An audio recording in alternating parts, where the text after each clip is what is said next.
Hello, everybody, and welcome back to World of Warships Legends. My name is Spartan Elite 43, and tonight we are back in Des Moines. I bet you didn't see that coming. Yeah, this thing just got a buff, so I wanted to jump in and see what it's like. So here we are. So let's look at our build. First of all, we're running Azure Lane Baltimore as our commander. We have Francesco Membelli and Nikolai Kuznetsov as our inspirations. We are running Beyond Range, Igniter, Punch Through, and Fixated with Fully Packed. Now, I am not taking the AP Solution, or whatever, Absolute, AP Salute, whatever. The reason being is I don't want to lower my penetration. Because, as you can see, like Cruiser's AP Fuse Shell time, I want to be able to Citadel battleships given certain opportunities, so I don't use this on the Des Moines. At this tier, you're not really overpenning cruisers and stuff, so it's not a problem.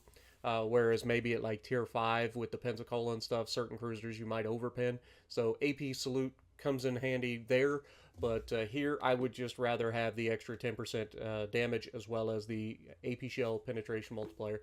Even though this gets a slightly bigger multiplier on the AP Shell penetration, that fuse timer does kind of get annoying. I want to be able to Citadel battleships when the time calls for it. Alright, so with that being said, we are running the Aiming Systems Mod 1. Obviously, we are running Propulsion Mod, mainly because this thing turns well enough, and with the Azure Lane Baltimore Commander, it turns even faster, so you don't really need steering gears. Then again, I got steering gears in this slot for some reason. Yeah, that would explain why I had a horrendous concealment. I don't know why I did that. I'll be real honest. I have no idea why I've been running. Let's just check out our maneuverability. Am I crazy? Yeah, the rudder shift's still 8 seconds. That's not bad. And then on top of that, having the extra concealment allows you to disengage, which would have come in handy in this match, at least somewhat. But yeah, so now our concealment is 11.2. So yeah, a full 1.6 or 1.7 kilometer difference between running the concealment system and not. So highly recommend you run the concealment system. And then of course we are running the Epic Main Battery Mod 3. We want to get those guns to fire as quickly as possible, and then every 30,000 damage it gets even faster, which turns this thing into an absolute machine gun of death for any cruiser, any destroyer, and a really big problem for a lot of battleships too, which is one of the reasons this thing got hammered early on.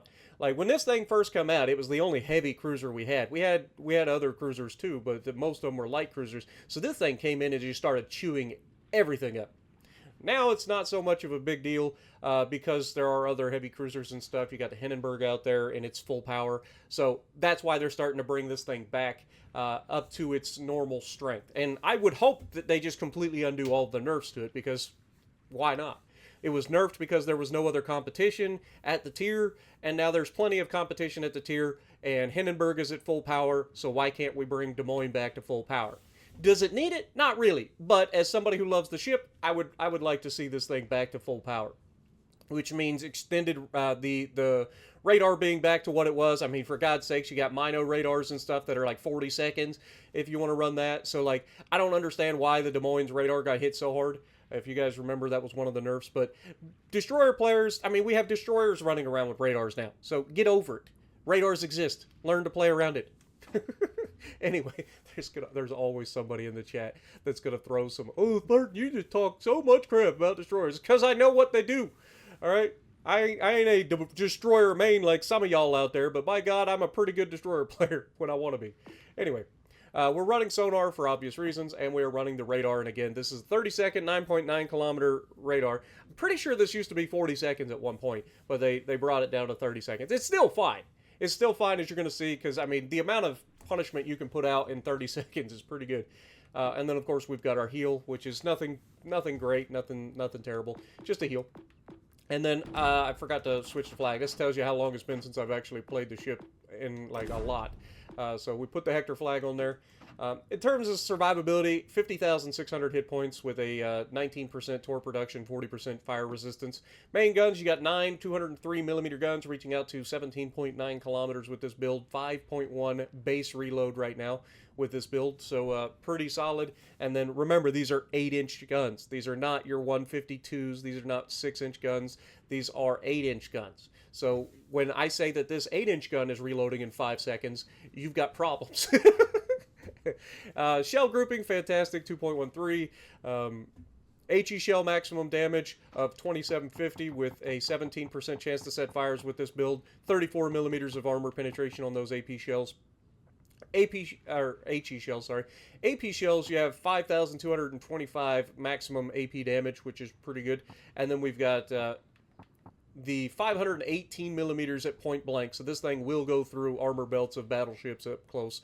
Although I've proven that with citadeling just about every battleship in the game with these things at one point or another. So there's that. So keep that in mind. The penetration angles, you got 60 to 67.5. So pretty solid pin angles there. The minimum ricochet is about the same, but the guaranteed ricochet is much better than the old, those, what is it? Normally it's 45-60, right? No. Okay, yeah, because normally pin angles are 45-60. This is 60-67.5. So yeah, very good pin angles. Makes sense. Firing super heavy armor piercing out of a cruiser. But anyway, secondaries, nothing to write home about. It's the American 5-inch 30. Well, this is 32, but 5-inch 38 caliber gun. It's a 5.2 kilometer firing range, 6 seconds. 1,800 HE shell maximum damage with an 8% chance to set fires. Only pins 21 mil though, so they're not all that useful at high tiers. The AA on this thing, pretty solid as you'd expect. 127 millimeter Mark 32s. You get 12 of those doing 183 damage per second, reaching out to 5 kilometers. Then you got the 76.2 millimeter Mark 33s. You get 24 of those doing 479 damage per second, reaching out to 5 kilometers. And then you've got the 20 millimeter Oerlikon Mark 4s that you get 12 of doing 71 damage per second, reaching out to 2 kilometers. Maneuverability, turning circle, not the greatest in this thing. 770 meters, but it is like decently agile in terms of being able to dodge incoming rounds at decent range. But yeah, you got to be careful going broadside to stuff that'll hurt you, so keep that in mind. Other than that, I mean, the rudder shift with this build's 8.1 seconds. Again, if you wanted to, you could drop the propulsion mod and go for the rudder shift in the first slot, which is something that I normally do on a lot of builds. That gives up propulsion mod, but generally speaking, I find myself moving forward a lot in this ship, so I don't really need propulsion mod all that often, but it does come in handy, so that's why we've got it. Other than that, concealment 11.2 is much better than what I had during the game that you're about to see, which is 12.9. 7 guaranteed, or 7 kilometer air detectability, 2 is always guaranteed, and 7.5 kilometer smoke firing penalty. Okay. Stats on this ship, 50% win rate. Again, just showcasing that I tend to be a little bit too aggressive most of the time, but I do have fun in this ship. There's a lot of stuff that overmatches you at legendary tier, because at tier 7 a 27 millimeter bow seems pretty good, because you could just bow tank all the 15-inch guns and 14-inch guns that you just murder people with the bolty. And then you get up to legendary tier and pretty much everything has at least 16-inch guns. Some of them go even higher than that, and then you're going up against the most accurate battleships in the game, so you got to be a little more careful. But I just go out to have fun in this thing, and I think that's been proven over the years. And overall armor, as you guys expect, it's the 27 millimeter bow. Side armor is okay. It's like 27 millimeters, and then you got a little bit of an armor belt there. But again, something that you want to consider is that your citadel, while it isn't technically exposed, because there is like a little gap there. I don't know if you can see it. It's the tiniest gap in the world, but it just goes to show if you get shot, overmatched through the bow is a good way to citadel this thing. But if you get caught broadside or even slightly over-angled, your armor, while it is decently thick for a cruiser, it's not well angled. It's pretty flat, so it allows a lot of penetrations if you over-angle, even if they don't necessarily overmatch it. Reloader, above average main battery reload speed for 8-inch guns. I don't think there's any reload that's faster. Powerful AA defenses. Again, I mean, it's an American ship. World War II and beyond American ships just have ridiculous AA. That's just the way it is. Sticky shot shells with reduced ricochet chances, so they pin just about everything at any angle. We'll showcase a little bit of that in this video coming up. And then Des Moines, one of the best heavy cruisers in the world. The ship was designed taking the experience gained in World War II into account, which resulted in excellent armor protection and very powerful AA armament. The key distinctive feature of cruisers of this type was the auto-loading main guns that had a very high rate of fire. And again, that auto-loader is disgusting. So 4 ships were built.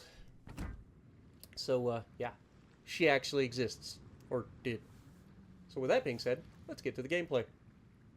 Alrighty, so we're going to be on the Atlantic in the new buffed Des Moines. And we're going to try to showcase the strengths of this ship as well as the weaknesses. You guys know the deal.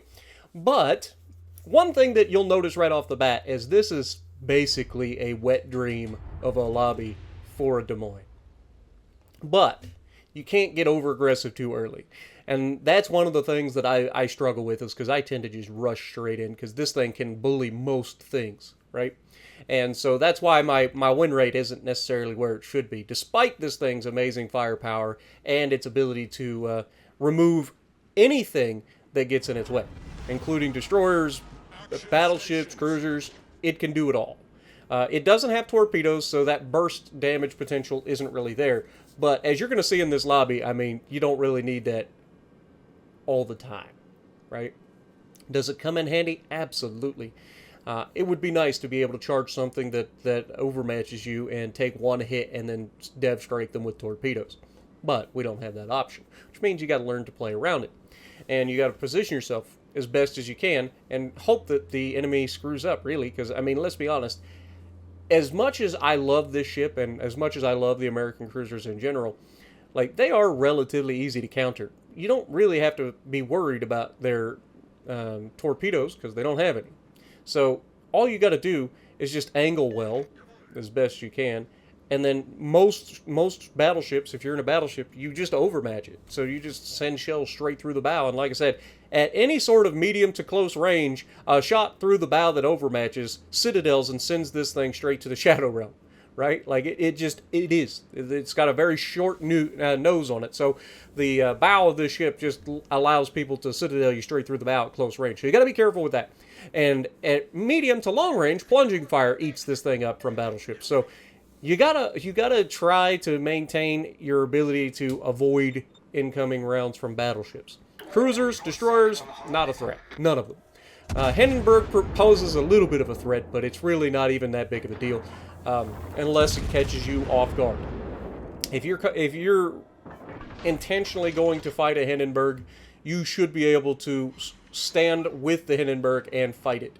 And with your pin angles, you're going to eat it for breakfast every time it tries to go and get any sort of rear turrets involved or anything like that. Now, one of the things you're going to notice there, we saw a Mino there, where you can see on the mini-map there's one of the 2 battleships here. I assume worst case scenario, and that's Montana.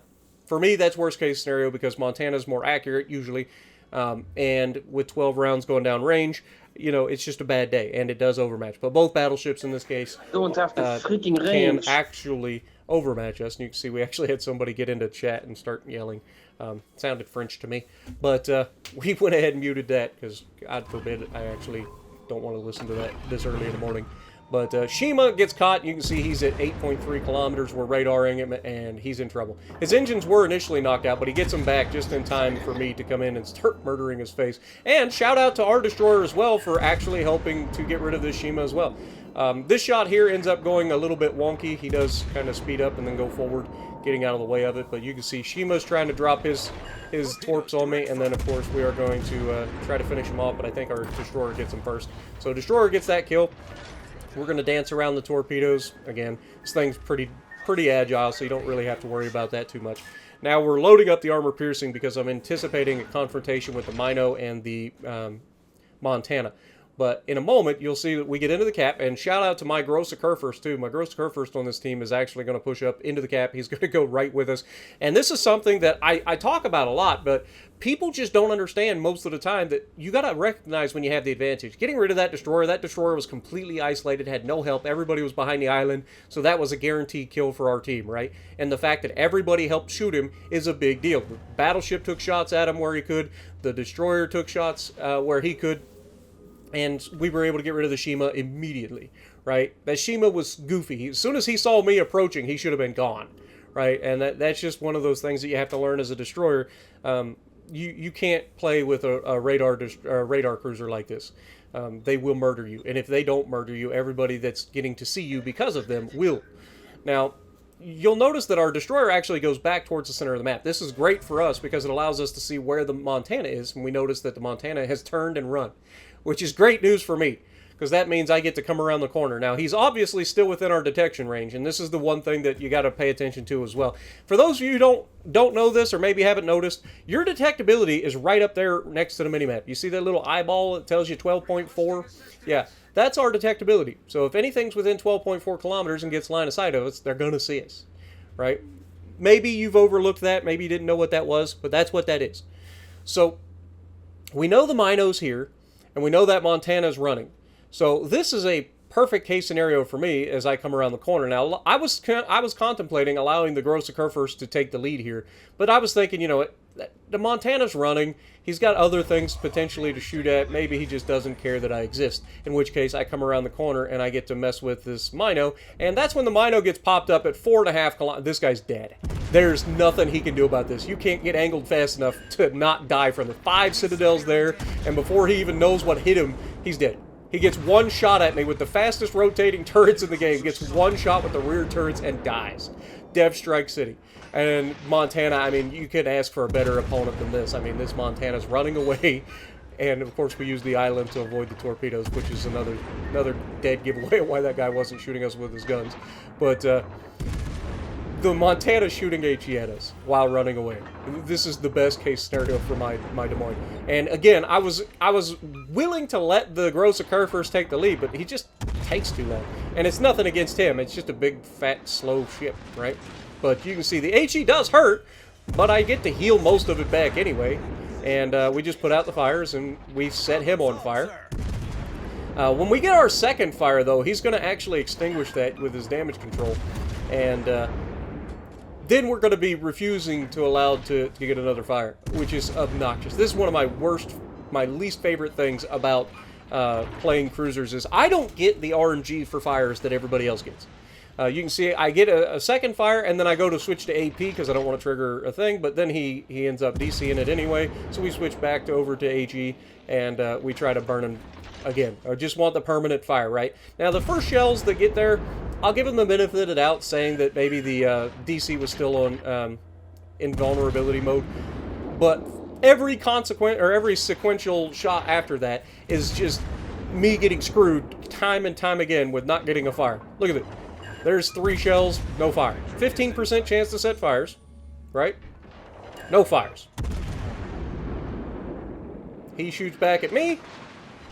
He's shooting HE still. Still no fires. I'm still shooting him. Shells are still landing, still no fires. Like, this is the worst for me, man. We get single fire there. I let it kind of burn initially because I'm like, okay, he might try to hit me with another salvo of HE, but then I start to notice the destroyer, and I'm like, okay, it's my job to help get rid of the destroyer. So I've got to trust that this guy's gonna stay shooting HE, and pray to God that he starts shooting somebody else when I ignore him. And you can see the HE's coming. I'm like, thank God, we're good. We're gonna take some damage here, but it ain't the end of the world. And then he gets a double fire. Oh, he only got a single fire. Never mind. But we've got the Z46 over here begging for it, so we're going to try to help our destroyer out. Again, prioritizing targets. That Montana's not going anywhere. He's not really a threat to winning this match, so we just leave him for the time being, try to help our team weaken this destroyer and get rid of him. And we do land some good hits. He gets to go behind the island. We took enough off of him that we should be able to help get rid of the Hindenburg at this point. Hindenburg is coming over. And again, Gross Kurfürst behind me is going to end up slapping the ever-living piss out of this Hindenburg, which is pretty funny. And then you get to see the Montana shooting at me again. This guy's got it in for me. He really wants me. But he still hasn't learned his lesson to shoot AP yet. But we did get the permanent fire towards the end of the salvos against the Montana, but he just put that fire out. So we're going to go ahead and start shooting some armor piercing. And you can see Hindenburg's still alive, and so I'm going to go ahead and get rid of him. Armor piercing from the rear turret and from the fronts. He's shooting HE at us. He's going to get a fire, I think, here. And then, of course, the AP or the HE hurts. I mean, it pins everything. But we're going to go ahead and just finish him off. I mean, look at that dispersion. We put another shot out there just in case. He fired AP at us that time. And then this is about the time that the enemy Montana wakes the fuck up and starts firing armor piercing out of his American battleship. And this is where things take a turn for the worst for me, because I've been pretty cocky up to this point, but I see that dispersion coming in, I'm like, oh god, that's going to hurt. So I try to dodge as much as I can, but you can see he still lands several hits on us, and it does not feel good. And now I'm up against clock. I know I'm in trouble, so it's all or nothing. He's broadside. Stack as much damage on this man as possible in the time it takes him to reload, because we know we're going to pin him, right? GK gets another good shot into him. We get another good shot. I try to mix up my speed and what I'm going to do to try to throw this guy's aim off, and unfortunately, I slowed down enough, and I should have just kept going forward. This is one of the reasons that slowing down never works for me. It never works. It almost always ends with me getting citadeled when I'm up against a battleship. Like, every time I try to, like, slow down and dodge a shell, it ends up backfiring. But, yeah, should have just kept going full speed. He's about to get another shot. Again, we're about to go down. We know this. We're too close. I mean, he'd have to be a moron to miss. But we do manage to stack a lot of damage. We put, what, 28,000 damage on that man in the time it took him to kill us with Overmatch. I feel like that's a pretty good trade. But we end up with 158,000 damage in our first game back in the Des Moines. A fun little match. Top of the leaderboard with 2,967 base XP. Let me know what you guys think down in the comments below. If you like what I'm doing, punch the like button, leave a comment below, subscribe to the channel if you haven't already, and as always, I will see you in the next video.